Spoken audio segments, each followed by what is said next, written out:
Maury showed up. So I'm guessing you're working today, huh? Oh, there it goes. I was looking.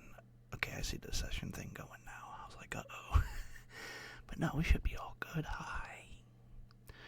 And apologize for the really loud ring. I keep forgetting. It's tradition here. I keep forgetting to mute my phone when I do one of these, but I think we're all good now. I think that's all the phone's gonna do.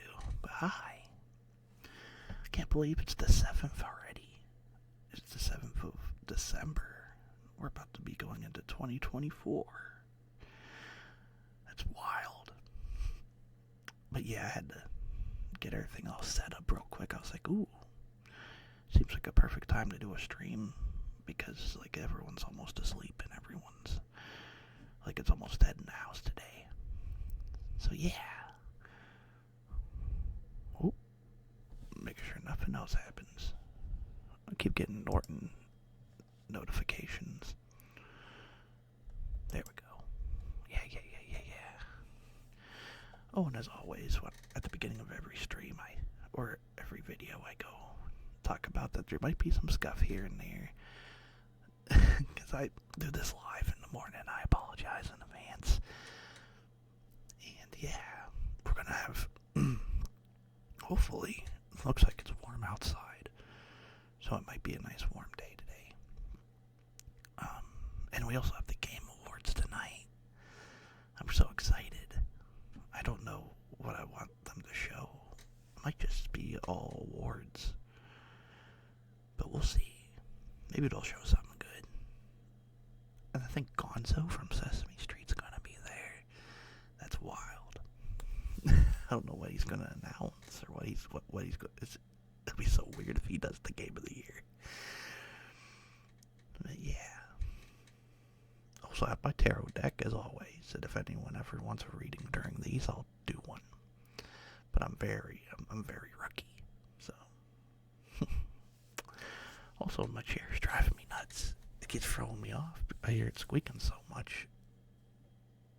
I might have to fiddle with it later, because I don't want it to make noises while moving back and forth. So doing ear to ear. But yeah.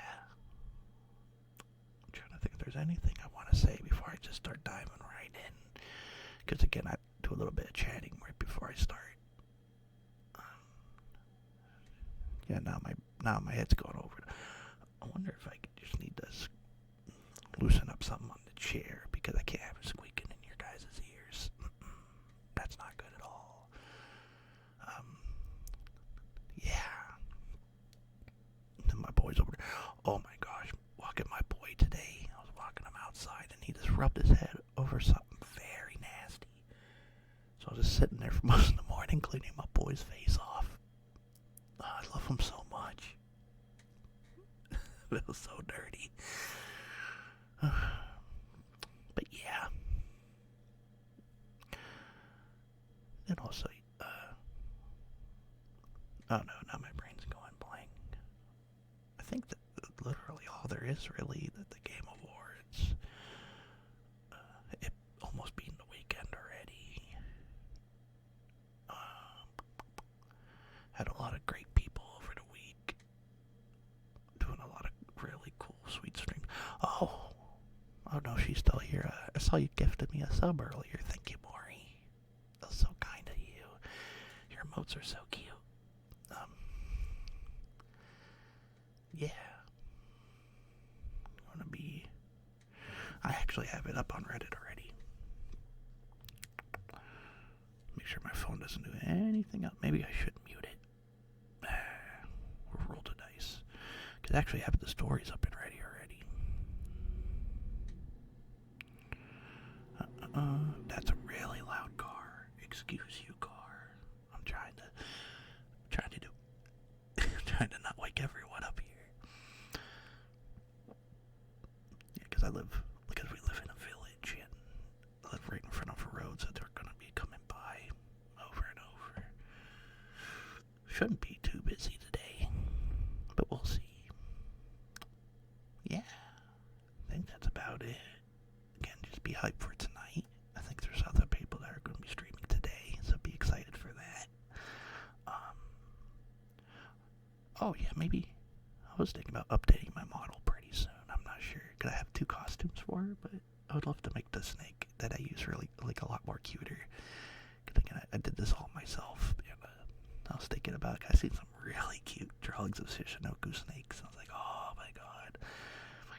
If I could like do an updated art of that, that'd be amazing. But we'll see. I don't know.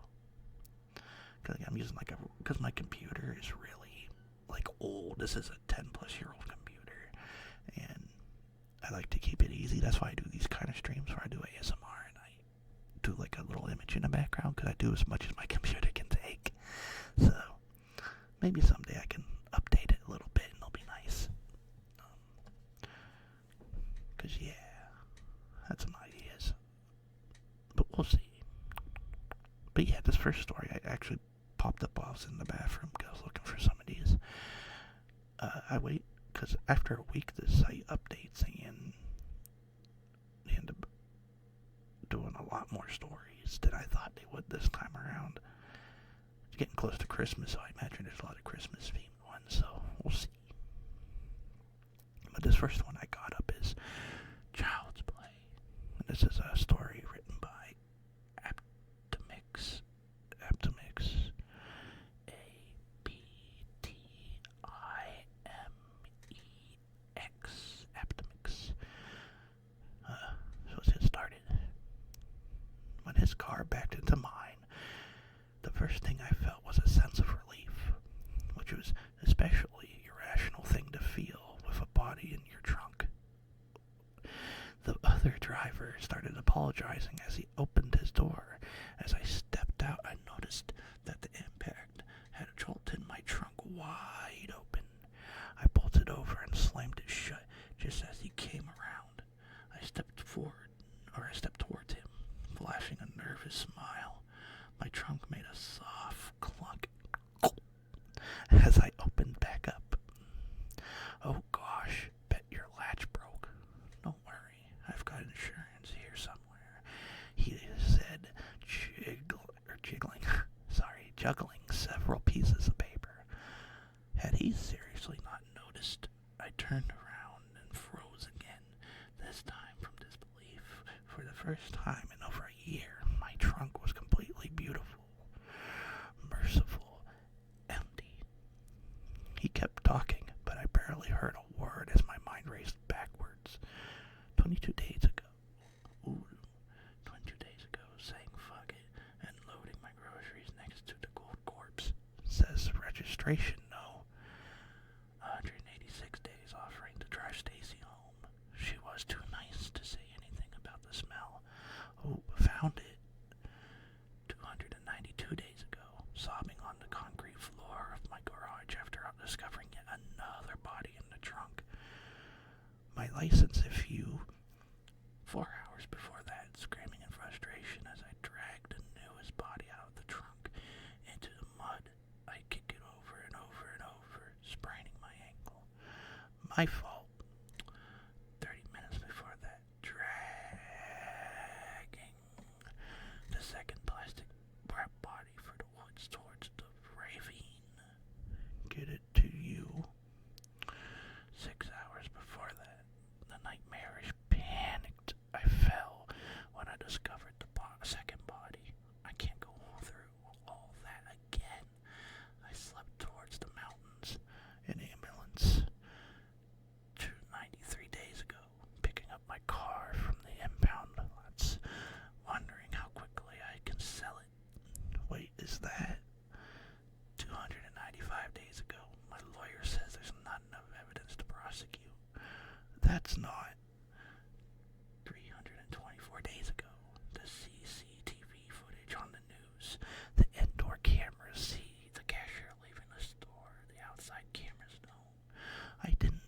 411 days ago, bits and pieces of the interrogation. They kept asking how I involved them so fast.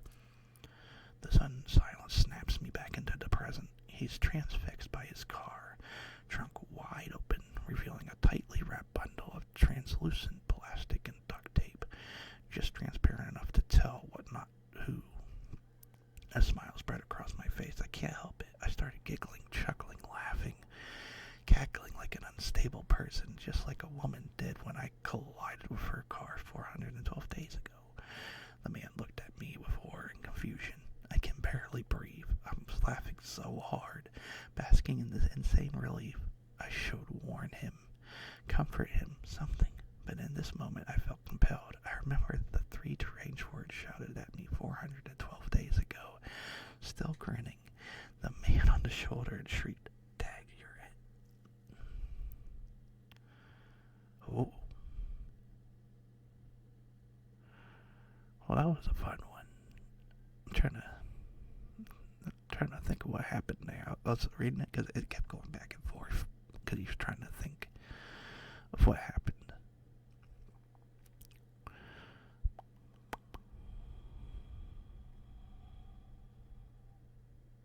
Maybe I'm reading the comments. I kind of went over my head a little bit. Oh, the body was a ghost. I see. That makes sense. I was going to say like something didn't add up in my head. That's what he was haunted, and now it's in his trunk. That's a fun little ending. My bad. I had to go through. I'm like, wait a minute. Wait a minute. What? I know I read it right, but yeah, now it makes sense. That's awesome. But yeah, don't be reckoning to people. That's the moral of that story, or else you're stuck with a ghost in your trunk. Let's see here. What else can we find? What's next on this list? Let's see.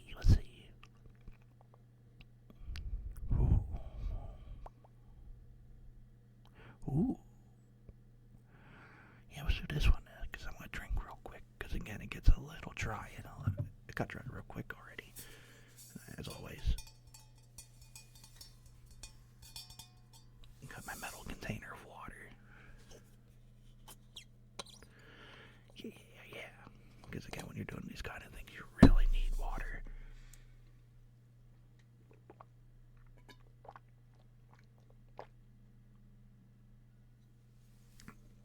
Yeah, that's better. Sorry for the gulping. Really that bad. I needed that.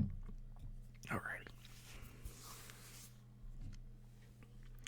But yeah, this next one I found is called A Baking Nightmare Before Christmas. And this is by Upset Inside 8719. In a small, quaint town where winter's icy fingers clung to every shadow, there lived an old widow, Miss Abernathy.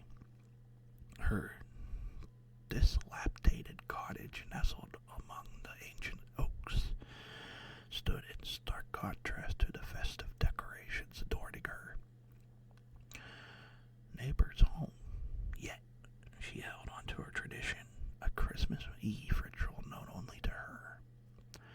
The aroma of cinnamon and cloves wafted from Mrs. Abernathy's chimney, an inviting scent luring curious pie-passers. Inside her weathered kitchen, a cauldron of bubbling gingerbread mixture filled the air with a sweet, spicy fragrance. The widow, hunched and weathered, moved with purpose, her gnarled fingers expertly molding the dough into shape. As the clock struck midnight, an unsettling silence descended. The town, blanketed with several stillness. Miss Abernathy, consumed by her task, whispered ancient incantations while meticulously crafting each gingerbread figure. But tonight, something unexpected happened. The figures seemed to stir with life of their own. The tiny dough men, previously lifeless, stitched and squirmed upon the bakery tray, tiny limbs contorting in unnatural angles. Miss Abernathy's eyes widened in terror as she witnessed the impossible spectacle before her. Ignoring her shock, she tried to restrain the creatures, but they turned on her with chilling intent. With startling agility, the gingerbread men sprang from the tray with their surgery smiles contorting into a menacing sneers. They encircled the old woman, their big bodies hard as stone, but agile as demons. Gnashing their teeth, they pounced upon her, biting and gnawing at her wrinkled skin. Despite Miss Abernathy stumbled backwards, knocking over chairs and tables, but the malicious cookies were relentless. Their sugary hands clawed at her, leaving marks like searing burns upon her fragile flesh. With her last ounce of strength, she reached for the oven, hoping to end this horrifying confectionery nightmare. The gingerbread men, sensing her intention, cackled in high-pitched, mocking laughter, a sound that chilled the very marrow of her bones. As she tumbled towards the oven, she seized her, shoving her inside the brutal force, slamming the door shut. The oven's fiery maw swallowed her in a roar, an intense heat mingling with her horrific screams. Ah! Outside the cottage, windows glowing with ominous crimson hue as the scent of burning gingerbread mixed with the smell of charred flesh. The townsfolk awoke with the next morning to an unexpected sight. The cottage lays in ruins, the blackened remains smoldering among the snow. But what chilled them to the core was the penicular aroma lingering in the air, a haunting mixture of gingerbread and tragedy, a tale whispered in hushed tones for years to come. That was just metal. That was a fun one. That was rad. I never even liked gingerbread, so that just makes me like it even less. Yeah. Let's see, what else can we find today? Oh, I think my phone doubled up on stuff. Oh, this one seems like a fun one.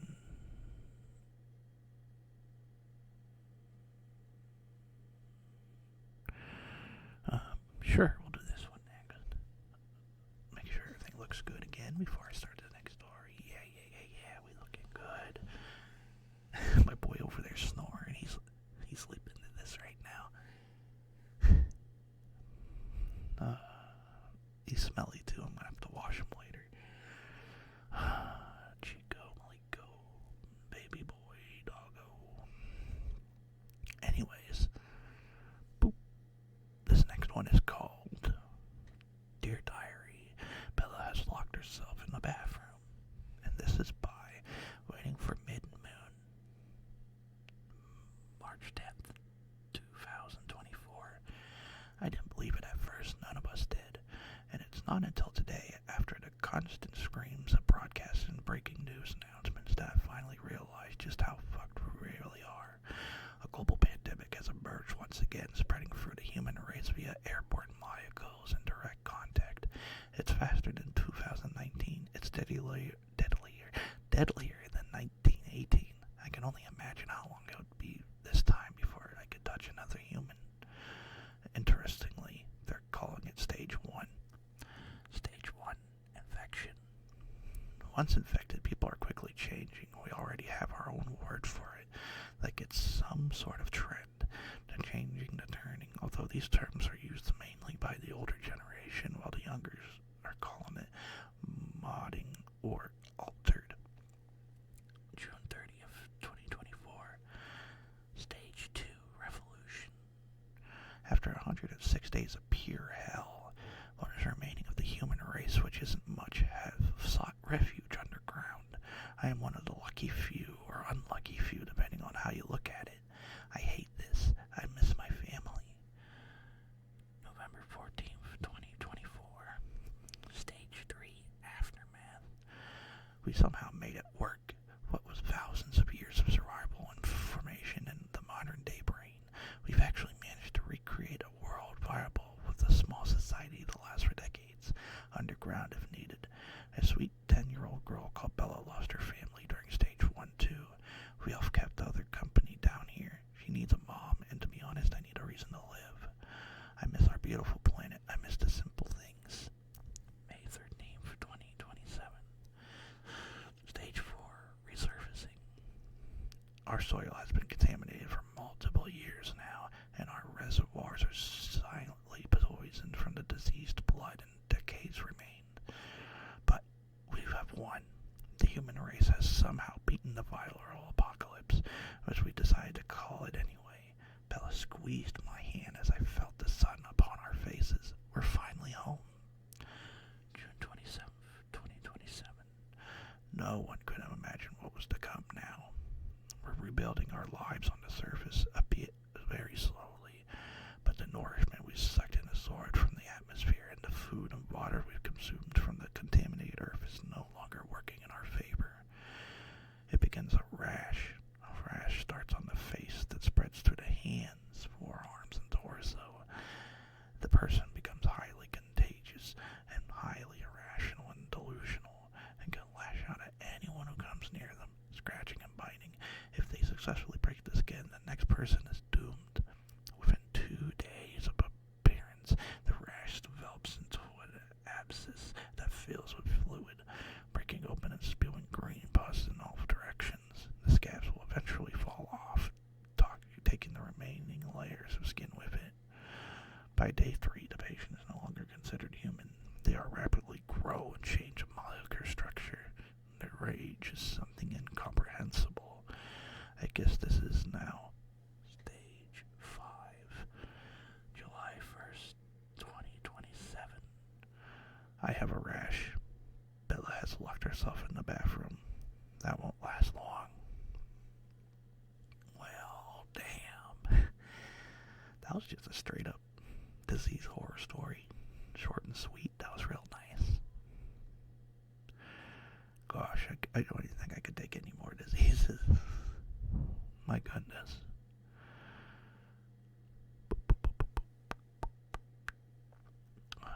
Yeah, let's see here. What else do we got? We got plenty of time still, too. I hope everyone's having a good time so far.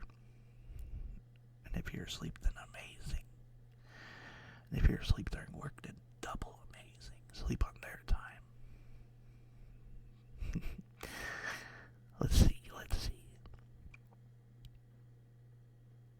Ooh, this one doesn't seem that bad. Again, I'm just scrolling through this really quickly before I go back to that one. You know what? This one caught my eye. Wait, what?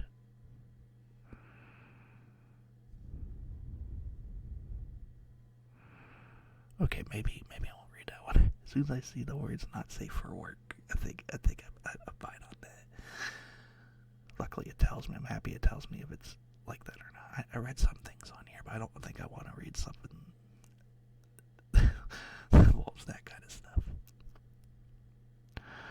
Let's see. Okay, this one. Yeah. This one was 4 days ago. Dang. Alright. This is called "All My Lobotomy Patients Smile When They See Me." And this is by Opinionated IMO. Naturally, I say that in jest. Of course they smile, no matter who they see. They have the permanent ocular glaze of a radical frontal lobotomy. They exist in the permanent twilight of being forever vacant, but should that take away from their genuine level of appreciation? I don't believe so. After all, I cured them. I removed the confusion and bouts of maddening rage. Their peaceful smile warms my heart. Soon, all of the pain will be gone too. Just breathe deeply now into the mask, Mr. Beretta. Yes, you'd grow drowsy almost immediately. By my scalpel and healing hands, I'll quell those discordant screams rattling around your cranium. The surgical procedure is rather simple and straightforward, but the execution requires a precise touch. I assure you of that. It has to be performed with great care and professional focus. I endeavor to make you whole again. More importantly, you'll be happy because the angry cacophony of voices inside you will cease. Nurse, hand me the drill. He should be fully under by now. The anesthesia has been in his system for long enough. Please mark the incision point on his forehead. No.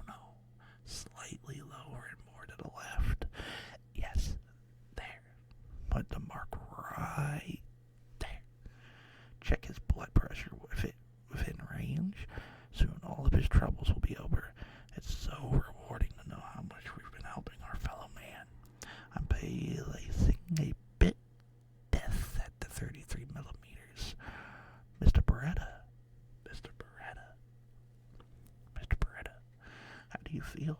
I realized that a rhetorical question. I know you can no longer respond. It's not important. You are our surgery now, and the operation was a complete success. I've separated the left and right hemispheres of your brain. Now, you are peaceful and permanently serenity. Just smile for me. Yeah, that's it. Seeing the pleasant grin on your expressionless face is the payment I need right now. You look principally content. Warms me to the core. Well, just a straight up story about a guy giving someone a lobotomy. I think a lobotomy bunny would like that story. But yeah, I mean, he sounds very happy, and that's all that matters. Very good. We're doing good so far. Again, everyone's sleeping. Everything looks good on my end. Yeah. We're doing it today. And I saw the window of opportunity this morning. I was like, I have to stream. I gotta do it. Yeah, this one I wanted to read next. Oh yeah, this is a nice one.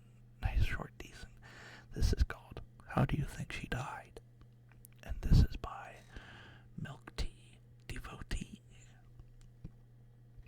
Hush whispers spread rumors around the small town like a disease. The townsfolk swap stories like germs, the contagion rapidly spreading amongst them. Some say she deserved it. She has been causing drama in the local politics with that recent stunt of hers all day. Or after all, they're starting to claim her affair partner may have been even had her executed before her tell-all would come out. Who knows, though? He hasn't exactly been easy to reach recently. People are saying her career was over anyway. It's not like she had much of a reputation to begin with, but it seems to be the finishing blow. Others are claiming it was a freak accident, which you would believe too if you saw her body. There are varying accounts on how many pieces they found. Apparently, they're still counting. The machine was still running and the police made it to the scene. Friends have been telling me they're struggling to sift out chunks of her from the woods and the sawdust. A couple of people are even claiming that it was suicide, but why would she pick such a painful way to go? How would pain did she think she deserved? Honestly, the real investigation should be on what she was trying to desperately to hide. I think keeping about that stick they found in the bathroom. Do you think she knew it was positive before she climbed it there? Wow. Well, I didn't expect that ending. Okay. That story is just about like a poor woman and with that ending. Okay, that was short. I mean, I guess that was good. Wow. Okay. It caught me off guard there. I need a drink. I mean, there's so many good like shorter stories this time around I've been finding.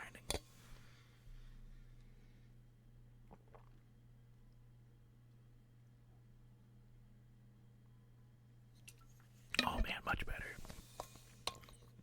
Again, I think one of these streams. One moment.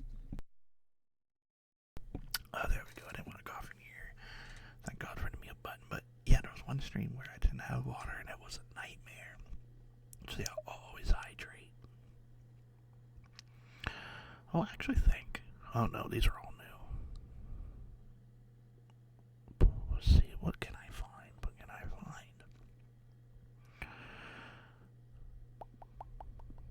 Again, I never look at these beforehand. I like to end up reading with you guys fresh and new, so I go in blind with all these. There's so many. People are so creative. Ooh. I'm kind of scared to read this because I don't know what that word means.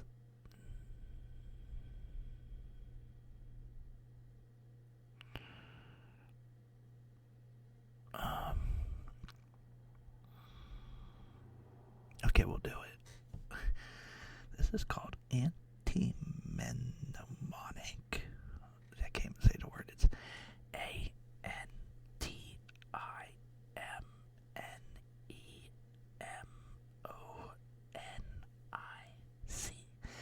Antimnemonic. And it's by Priestess of the Spiders.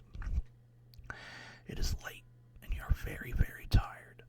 You are ready for a long night's sleep, and want nothing more than the exact moment that you simply lay your head on your pillow and drift off into the merciful embrace of unconsciousness. As you close your laptop and rise from your chair, you begin the adventurous journey to your bedroom. You hear an unpleasant, familiar scratching noise at the sliding glass door at the backyard.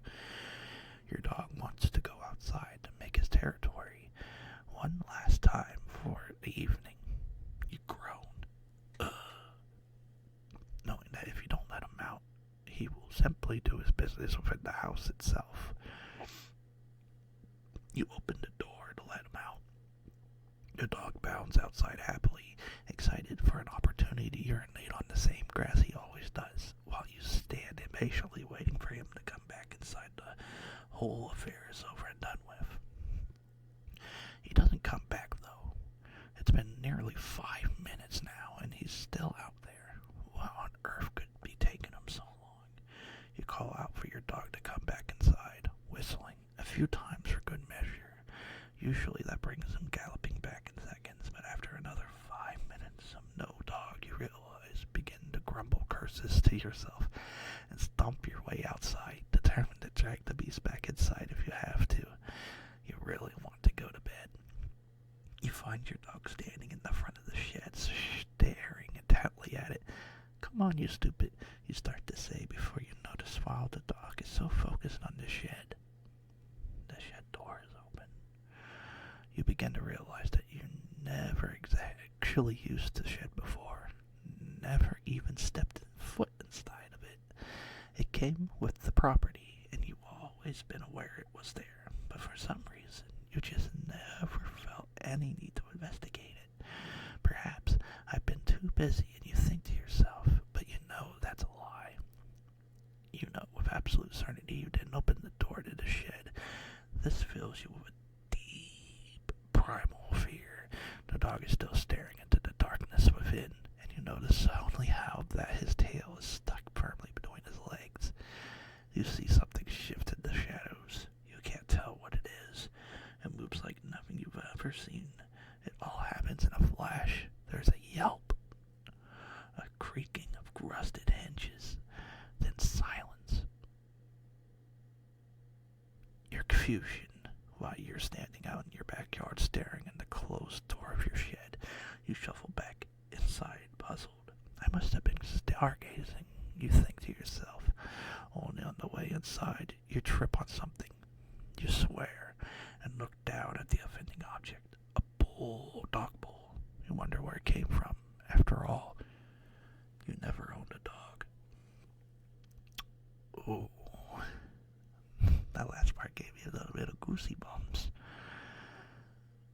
Okay, and someone actually put down what the word means. We're about to find out. So, antimnemonic is a term used primarily for internet passwords. It's a practice of making them hard to remember for security's sake. If I read this correctly, OP's character basically encounters a creature with the same power. Oh, maybe there was a creature in the shed that they were putting what their opinion was after they said what that word meant. Oh, yeah, something that makes you forget. That's wild. I'm always scared of, because I know my memory, because I have really bad, anxiety and, anxiousness, which I have to go see somebody about soon. My memory can go bad like that, so that's scary. Hopefully that doesn't happen. But yeah, that was a good story. What else? Let's see. Wait, what did that one say? Oh, I thought it said I was trapped in a drama. I was about to read it. But no, that's not what it says.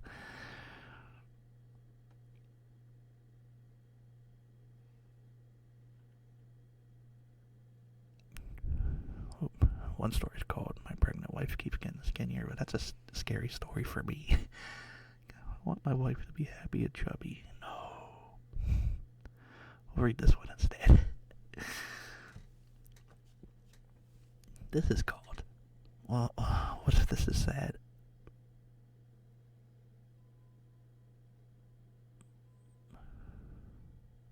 Okay, yeah, we'll do this one. Merry Christmas, Dad. This is by Oscar Templation. Oh, my reading. Oh, jeez. I don't know if you guys can hear that, but we actually have squirrels in our attic. And they're going, like, wild. I don't know how to take care of that. But anyways, this is a story by Oscar Templeton. Dear Dad, you're probably wondering why I penned this letter to your shirt. I know you won't read this until tomorrow morning when you wake up from your beer coma. Don't bother looking for me. I'll be long gone. You always say that Christmas is a dumb holiday, but it's not. Christmas is a good holiday that's supposed to be full of love and presents. But even more than that, it's about... Whoa, bike. Thank you, bike. But anyway, Christmas is a good holiday that's supposed to be full of love and presents. But even more than that, it's about Santa Claus. I just found out that he is a real after all, and I'm going with him all the way to the North Pole. You won't ever have to see me again. The kids at school tell me that I'm a baby for still believing in him. You made fun of me too and called me a sissy when I said I wanted to believe. But you know, when Mom was alive, she believed in him too. When I asked why all the kids got presents and new clothes for Christmas and I got nothing, you said that we were too poor, but you still have money for all the beer you drink. And you know what's funny, Dad? I don't ever think I ever wanted presents at all. My only gift I wanted was to go someplace else for the change. Someplace far away from you. A place where I won't have to lie and police again. Or have to lie to the police again about where you are. A place where I won't get hit by you for not doing my homework on time. So I'm finally leaving. Maybe now you'll miss having me around. Maybe you'll miss having someone to be mad at. But if you ever want to say you're sorry, it'd be too late. I'm not coming back. I wrote this letter to Santa and I asked him to come and take me away. He listened. I talked to him on my way to the school yesterday after you forgot to take me again. He's big, tall, just like he is on TV, but a lot dirtier too. You know he drives a big red truck, not a red sleigh, like you said. And he has 2 big brown dogs that bark at everything. He says the dogs will stop barking once they get to know me. Anyway, he's waiting outside. He says I've got 5 minutes to write this or he won't give me any more presents when he's to the North Pole. Maybe if you're real good next year, I'll think about stopping by to say hello. Merry Christmas, your son Henry. I don't think that was Santa. Oh no. Yeah, that's like a Christmas one. Oh, my bad for the chair. Actually, I can pause it real quick.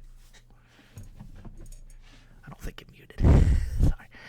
Yeah, I had to leave it up a little bit. That's a lot better. Yeah, that boy is gonna get cold for Christmas. Let's see. I think I'm actually at the end of the first page on this.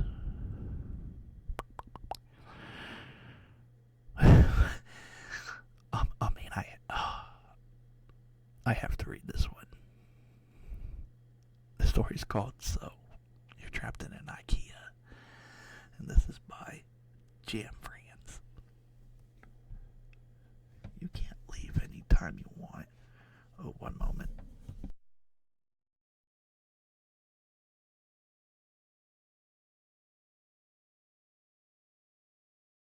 There we go. It feels a lot better for some reason. One of my cheeks was hurting. I was sitting a little weird, but now we're good. I'll reread that again. You can't leave anytime you want. Or that's what you tell yourself so you won't drop to your knees and break down sobbing in the middle of the aisle. That would be the end of you. You got to keep moving. That much you do know. You've learned. Otherwise, the staff begin to drift towards you, drawn to you, as if an unwritten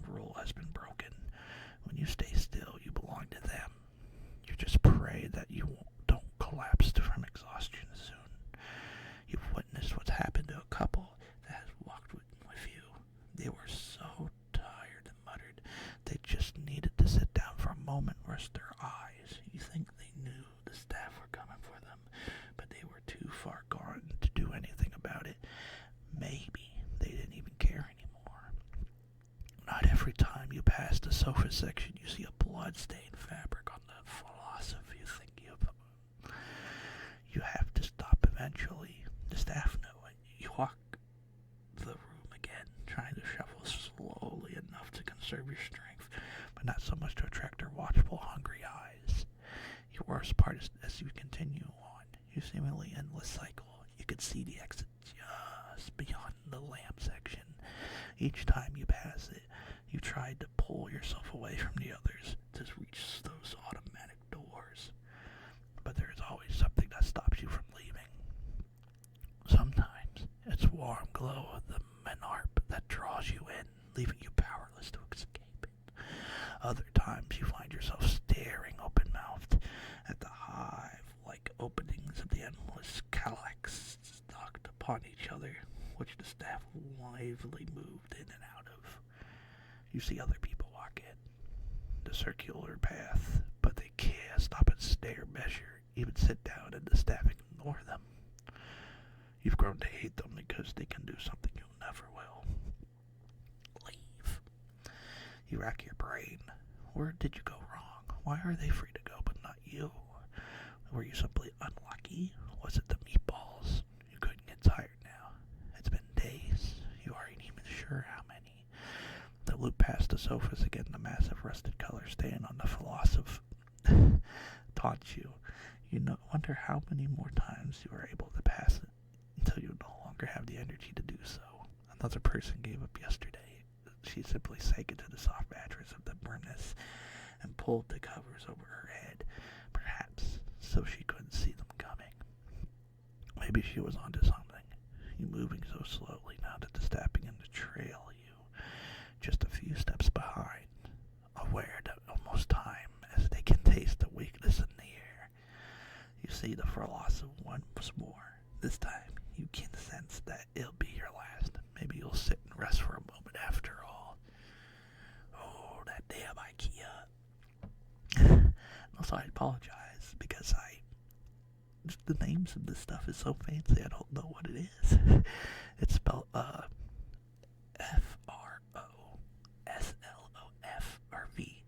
philosophy, like some kind of fancy chair maybe. I've never actually been to an IKEA, but I really want to. I mean, after this story, maybe not, but I heard like you go in and the food is really good, and you go shop for furniture. It sounds like such a wild place. But yeah, let's see. Oops. Yeah, I don't want to be on Chrome. Thank you, phone. What's this one?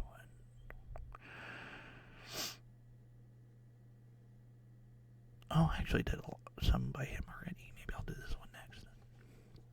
I think I remember seeing that name. But this is called The Dead Are Coming Back on Earth. And this is by S.G. Woodhouse. I know what you're imagining.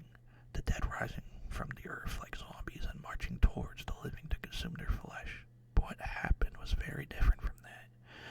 It wasn't the skeletons of the dead that came back to life, but their souls that transcended to the living. When this happens, people panic. The phenomenon was worldwide, and every living person, regardless of age, has become a reciprocal of multiple souls of the deceased. After studying the phenomenon, it was determined that each human being now had a total of 10 souls, including his or her own. 10 souls, one body and one mind. It wasn't as if now had 10 personalities taking turns to control us, as if the cause for people suffering from multiple personalities. It was more like incorporating the experiences and personalities of 9 other human beings. Their lives, their emotions, their personalities, but also their skills and knowledge. Panic soon gave way to optimism. We have become the madmen we thought we'd become, but on the contrary, improved, superior beings. I was nobody before these 9 souls came inside of me, but one of them was an incredibly talented musician, and thanks to that, I became a star overnight. Another of my souls was the tennis ace. Another had the gift of a charming woman with the words and the confidence. As I said, none of these souls could get the better of me. They contributed but remained in the background. Some people, however,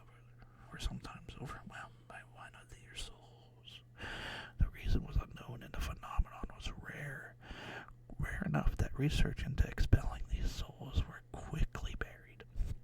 A mix of the experiences and skills had made us much more productive people. Some even thought that the negative effects were hidden by the government to keep things as they were. I think I'm beginning to understand why more and more people are starting to worry. It seems that one of the criteria of giving a soul the power to overtake yours is the passion it has within. And sometimes the passions are more all-consuming than others. I don't know how long I'll go on, how long I'll last before I turn myself in, if he'll let me. You see, for a few weeks now, I have been waking up in the morning with no memory of my evening. I wake up with a great sense of satisfaction and a dead body in my bathroom.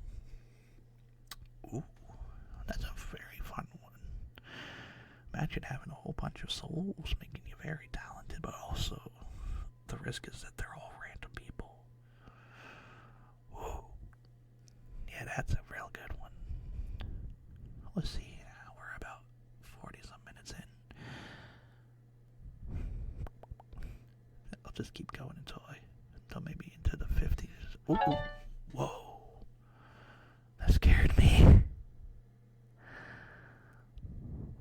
Oh, someone just followed. Thank you so much. I wonder if that was Twitter and someone followed me. Oh, that scared me. I have to, resort things so that way things pop up at certain things. I haven't really done that yet because I'm slowly learning things. But I apologize if that scared anyone because that surely scared me. But yeah, thank you for the follow. There we go. Ooh, and I just had as soon as I looked at my Twitter, some cute chubby art showed up. I'm very happy. Let's see here. But yeah, I think I have time to fit in one more story and then we'll wrap things up. It'll be a nice lengthy one for YouTube as always. But I wonder what we'll end it on. Let's see, what can we find? All these are really good. I haven't had any problems with any of these. And again, if I don't get something, not just because of me, because I'm dumb sometimes. Let's see.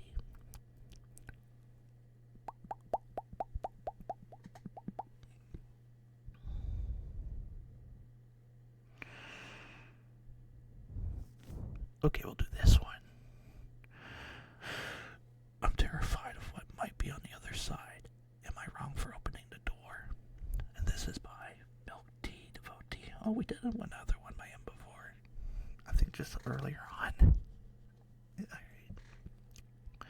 Fresh bodies lay outside. I passed them on my way in, but because of my pursuers, I could only glance. Slamming the door shut behind me, I quickly began moving furniture to barricade myself in. An old church acts as my current safe haven. Its thin and deteriorating walls provide just enough protection that I've taken solace in the fact that no one else seemed to be in the area just yet. I had been sifting through the remnants of my general store earlier when the horde jumped on me. I should have been paying more attention, but I was so excited that I had finally found something that I didn't hear slick sounds of bloody feet dragging the tile until it was too late. Narrowly dodging, bitten by sheer luck, I stumbled out there alive. I'm now reading on a pew that I've turned into a makeshift bed. Looking up towards the door between pages, it takes up space I could be using for supplies. But these books are like gold when you got nothing else to distract yourself with. I couldn't think of the wailing of the mob at first, the sounds of them pushing their bodies against each other and flailing fiercely. Determined as they were, I knew they couldn't reach me in here. A knock. Something heavy drags against the door, then sounds of someone scratching deeply into the wood. It runs its nails up and down the grain with increasing speed. The unmistakable sound of fists rasping against wood fills my ears. I stare at the door, clutching my knife as tight as my shaking hands allow it. It continues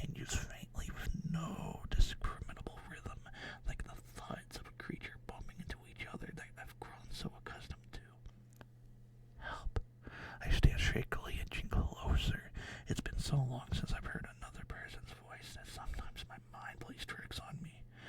This isn't real. I know it isn't. Please, I know if you're in there. Please, just open the door. The voice strained barely above a whisper, coding in desperation. They're everywhere. I don't respond. I can't. Backing myself into the far corner of the room, I try to control my breathing. Why is my brain trying to trick me to go out there? I hear the crowd quickly forming around my hideaway. Strings of frantic pleading leaked beneath the door and into the room, overwhelming my ears. Sickeningly wet crunches and the sound of bodies flailing to the ground muffled the voice until it stopped midway through an agonizing scream. Only soft chewing and growing await me on the other side. Soft beams of light shine through the magnificent stained glass above me. Morning. I begin stripping down my barricade, readying myself to greet the outside world once more. Handing the doorknob, I shove it open at last. The grass below is stained crimson, and a trail of smeared footprints drag off into the distance. Oh, guess there was a person on the other side of the door. Well, that was a sad ending, but a really good one. We're about 50-some minutes in, so I think what I'm going to do is I'm going to talk to you guys for a bit and end the video here. But yeah, those are some good ones overall, wasn't there? Some of them were a lot more sad than others. But yeah, I had a really good time today. Like, I was in a funk, because again, our coal stove actually ran out, and I was getting scared because it's a little broken and there could be a chance of carbon monoxide poisoning, so I was a little bit on edge throughout the week. Right now they're changing it every 15 minutes, but we have to find like a good fix for it, so it actually keeps going all day. So they're working on it. Hopefully we get some kind of fix for it soon. But yeah, I'm starting to get hungry. And I'm really excited again for tonight. I hope they announce some good stuff during the awards. I don't know what I would really want though. Maybe some Hollow Knight 6 song news. I really don't know who's gonna win. I'll be really shocked if Alan Wake 2 wins. But it has to be Baldur's Gate 3. Though I'm waiting on Baldur's Gate 3 for like an expansion because I really want them to add some things before I get it. Like, believe it or not, there's not one chubby girl in the game. I'd love to have the option to make like a cute little like chubby broochier girl. Or maybe they'll add some new classes, like some new like different types of people too. That'd be amazing. But we'll see. I do want to play it. I'm very excited. But yeah, overall, really great day. I know that some people are working today. I hope that they're getting paid good and they get a raise. Definitely know if Marty's still here.